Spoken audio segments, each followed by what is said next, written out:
My name is Emilia, and I have been working in prison for some time. My days usually revolve around mopping floors, washing clothes, and making hasty meals for prisoners. I know it's not the most glamorous job, but it pays the bills, and then there are the prisoners. Sometimes I barely notice them, they're just figures behind bars, minding their own business. On other days, they attract my attention, their stories are captured in the expressions of their faces. It's easy to forget that each of them has a past, a life that has brought them to this moment. Now let's talk about this whole extraordinarily beautiful thing. It's strange to admit it, but it's true. People have always told me I'm attractive, but I've never really paid much attention to it. I'm just me, Emilia, a prison worker. But over time, I noticed that some eyes lingered on me a little longer, both in prison and outside. That's when Mr. Thompson, my boss, showed up. I probably should have seen this coming, but I was naive at the time. He began to take a special interest in me, offering me opportunities that seemed too good to be true. Yes, so what about this appearance? Obviously, I am extraordinarily beautiful. Strange to say this, but it has to do with my story. My boss, Mr. Thompson, well, he couldn't resist me, not that he made it immediately obvious. It all started with languid glances. His gaze lingered on me a little longer than usual during meetings. It was, to put it mildly, disturbing. Then came the compliments, innocent enough, but there was some subtext in the way he said them, which caused alarm bells in my head. He casually mentioned how stunning I looked in my uniform, how my smile lit up everything around. At first I dismissed it as harmless flattery, but deep down I knew it was more than that. Over time, his courtship became more and more explicit. He hung around my workplace, finding reasons for conversations that were much more personal than professional, and then the invitations came, first to a regular lunch, then to dinner at some fancy restaurant. I would like to say that I refused, that I saw the warning signs and stopped him, but that was not the case. I won't go into the details of what happened behind closed doors, but let's just say that my daily routine has taken on a new level of complexity. Floors still needed to be washed, clothes still needed to be washed, and food still needed to be cooked. But now there was another layer in all of this, a secret layer that only Mr. Thompson and I knew about. I know what you're thinking. Why didn't I put an end to it? Why didn't I report his behavior? Believe me, I've asked myself these questions many times, but bonuses, extra days off, they were like a hook that kept me tied to this strange agreement. And deep down, some part of me felt a forbidden thrill from all this. As the situation escalated, I found myself getting deeper into this tangled web of desires and secrets. It was no longer just Mr. Thompson, there were also prisoners who seemed to be aware of the situation. It's strange how the human mind can adapt to the most bizarre circumstances. First, the idea of spending time with prisoners would have terrified me, but somehow it became commonplace. You may wonder why I volunteered for such risky behavior, but desperation can shake your principles. Money was tight, and the extra income from these interactions helped ease the financial strain. I convinced myself that this was a means to an end, that I was using this agreement to secure a better future for myself and my mother. My mother was struggling with her illness, and the medical bills were piling up.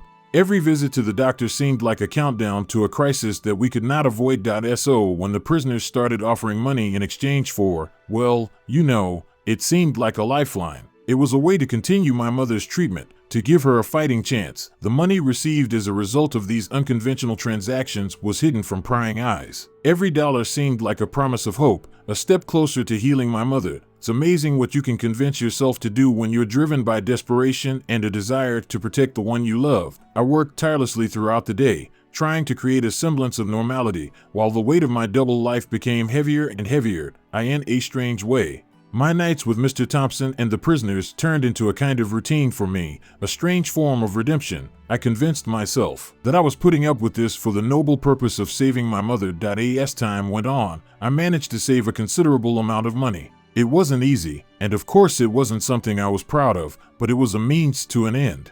Every dollar was a brick in the foundation of my mother's recovery.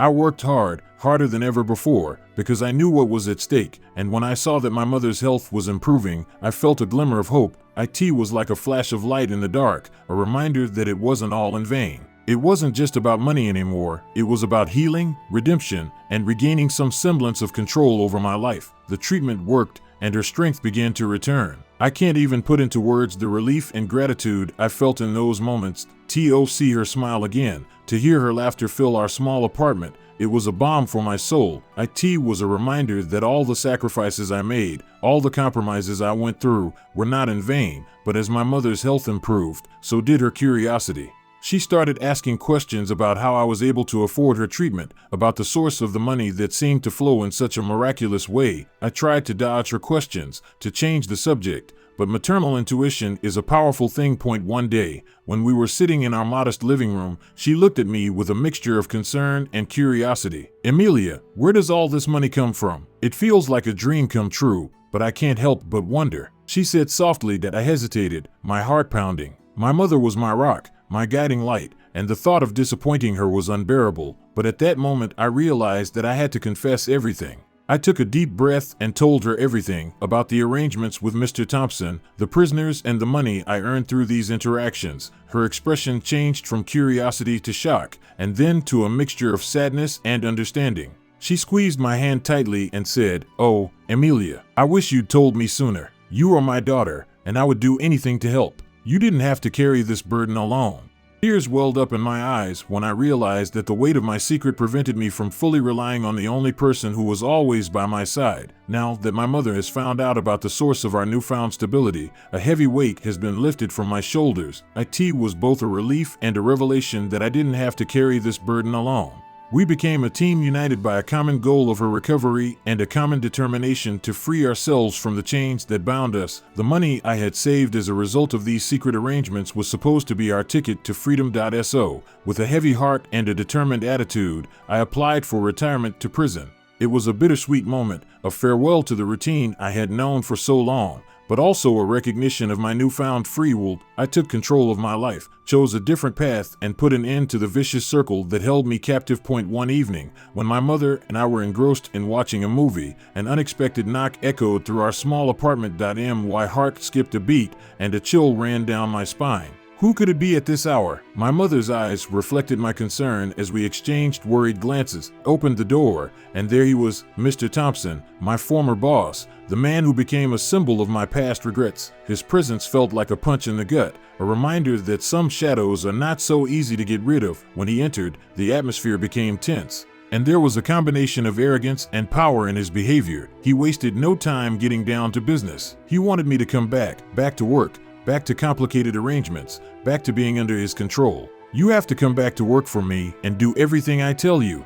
Why did you leave?" His words were a chilling reminder that the dynamics of power have not changed, that I am still trapped in his web of influence. "I can make things very difficult for you, Emilia," he said, and there was a thinly veiled threat in his voice. "You have no idea what kind of trouble you can get into, but I can protect you, just like before. All you have to do is come back to work for me." My heart was pounding wildly as I tried to grasp the gravity of the situation. It was as if the past had burst into my present, threatening to destroy everything I had worked so hard to achieve. The presence of my mother by my side gave me a new sense of strength, a reminder that I was not alone in this struggle. Returning to this place of confusing arrangements and compromises felt like a betrayal of everything I had fought so hard to avoid. When I returned to my former studies, the prison walls seemed to me even more suffocating than ever. The familiar faces of the prisoners, once just background figures, now seemed to be looking at me with understanding eyes.